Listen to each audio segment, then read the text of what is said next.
देखेंगे अगला प्रश्न है, खगोलीय दूरदर्शी द्वारा प्राप्त अंतिम प्रतिबिंब वस्तु की तुलना में होता है वर्चुअल और इन्वर्टेड होता है। जो लास्ट ऑप्शन है काल्पनिक और उल्टा होता है। तो इस तरह से ऑप्शन डी आपकी करेक्ट हो जाएंगे। ठीक है, तो देखेंगे ऑप्शन डी क्या होता है, करेक्ट हो जाएगा। तो मैं थोड़ा सा करेक्ट कर देती हूँ, ऑप्शन डी आपका करेक्ट हो जाएगा। तो बढ़ेंगे अगले प्रश्नों की ओर। तो इस तरह से जो 31 नंबर का प्रश्न है, copper wire is stretch to make it 0.5% longer the percentage change in electrical resistance. तो इसमें आंसर क्या हो जाएंगे मैं बता देती हूँ सीधे, है ना, 1.0% हो जाएंगे। सी करेक्ट है आपका, सी नंबर का करेक्ट हो जाएगा। देखेंगे सी हो जाएगा आपका करेक्ट। ओके, तो पढ़ेंगे अगले प्रश्न की ओर। टू करेक्ट शॉर्ट साइट अथा sightedness with the person has to use spectacles with. तो इस तरह से आपके आंसर हो जाएंगे 32 नंबर के कॉनकेव लेंस। ठीक है, ऑप्शन ए करेक्ट है।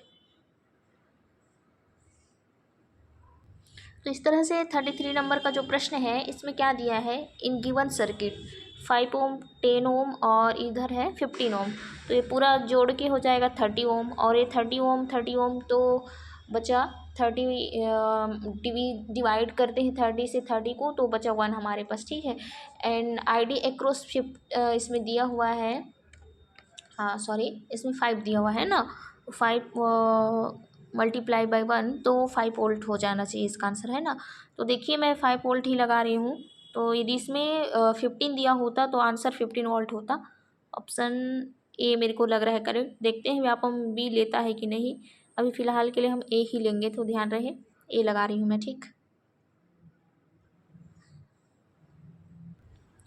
तो इस तरह से ये जो प्रश्न है अभी देख रहे थे आप मेरे साथ, 34 नंबर के जो प्रश्न है, 3 bulbs A B and C are connected is shown in figure, change occurred in brightness of the bulb when the switch S is closed. इसमें क्लोज्ड पूछ रहा है ना, तो इसमें लंबा चौड़ा उसका पढ़ने के बाद पता चला, तो इसका आंसर क्या हो जाएगा, ऑप्शन बी करेक्ट हो जाएंगे। आप ध्यान रखेंगे option B, brightness of remains the same but that of C decrease. तो ऑप्शन बी इज करेक्ट। ठीक है, concluded that option B is correct. Okay, तो लेट्स सी नेक्स्ट क्वेश्चन। तो इस तरह से आंसर फर्स्ट हो जाएगा मैग्नेटिक फ्लक्स। ठीक है, प्रेरित विद्युत वाहक बल का कारण होता है, तो मैग्नेटिक फ्लक्स आपके आंसर करेक्ट हो जाएंगे। ठीक, फिर रहे आपके 36 नंबर के जो प्रश्न है। ठीक है, a small ink dot on a paper is seen through a glass slab of thickness 4 centimetre and refractive index 1.5, the dot appears to be raised by, तो 1.33 centimetre. Incoming voice call from Doku 9 meters.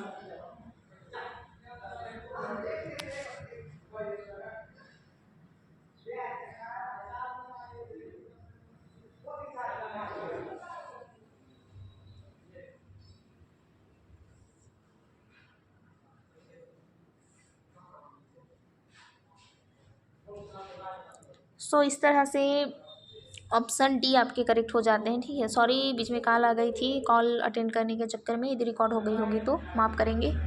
चलो बढ़ते हैं अगले प्रश्नों की ओर।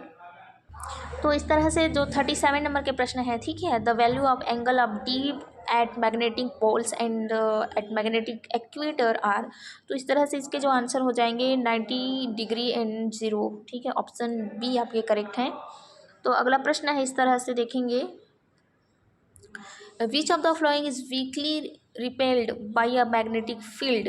ठीक है, तो इस तरह से इसमें जो ऑप्शन डी है कॉपर दिया हुआ है, ये करेक्ट हो जाएगा। ठीक है, बढ़ते हैं अगले प्रश्नों की ओर। ये रहा, image of an object in a concave mirror is. तो इसका आंसर हम देखेंगे। तो इस तरह से देखेंगे प्रश्न number 39, image of an object in a concave mirror is. तो ये रियल और वर्चुअल तो होता है, तो depending on a position on object जो दिया हुआ है वो मुझे नहीं मालूम, तो हम बस अभी के लिए डी लगा रहे हैं। अब देखेंगे, एक बार करेक्ट कर देंगे यदि मुझसे गलत हो रही है तो। ठीक है, तो इस तरह से इसमें जो है रेसिस्टेंस सवाल है, है ना, 6 equal resistance are connected between points P Q and R as shown in figure. तो ऑप्शन ये आपका करेक्ट हो जाएगा, P and Q. Okay, so next सवाल की ओर बढ़ेंगे।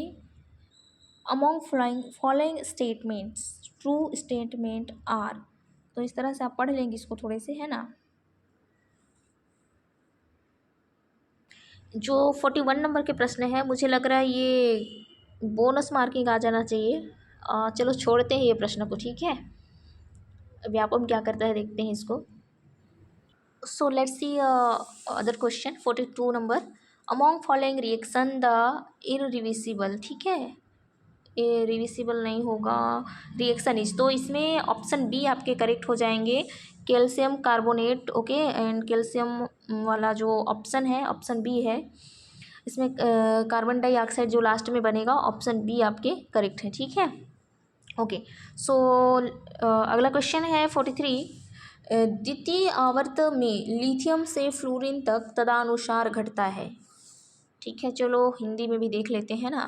सो 43 नंबर के जो प्रश्न है उसके आंसर हो जाएंगे एटॉमिक रेडी, ठीक है। रेडियस भी लिखा होगा तो आप वही डालेंगे, ऑप्शन बी आपके करेक्ट हो जाएंगे। तो बढ़ते हैं अगले प्रश्न की ओर। ठीक, ये रहा। Which of the following oxides are amphoteric, ठीक है, एम्फोटेरिक।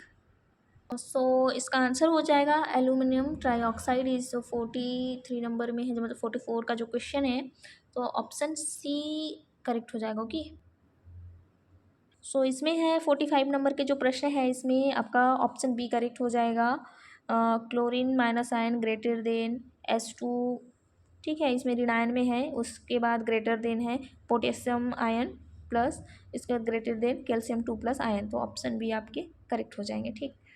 अब देखेंगे अगला प्रश्न है, the compounds used in Solvay's process of washing soda are. So ये जो प्रश्न है ना 46 नंबर का, धोने के सोडा के साल्वे प्रक्रम में, इसे पूछा है साल्वे प्रक्रम में कौन से यौगिकों का प्रयोग होता है। तो ऑप्शन मुझे लग रहा था ए होना चाहिए था, और उसके बाद सोडियम क्लोराइड भी होना चाहिए था, फिर देख रहे थे अमोनिया भी। तो इसमें पता नहीं चल रहा है, क्योंकि यदि नॉर्मली पूछा जाता तो ऑप्शन ये नहीं होता हमारे पास,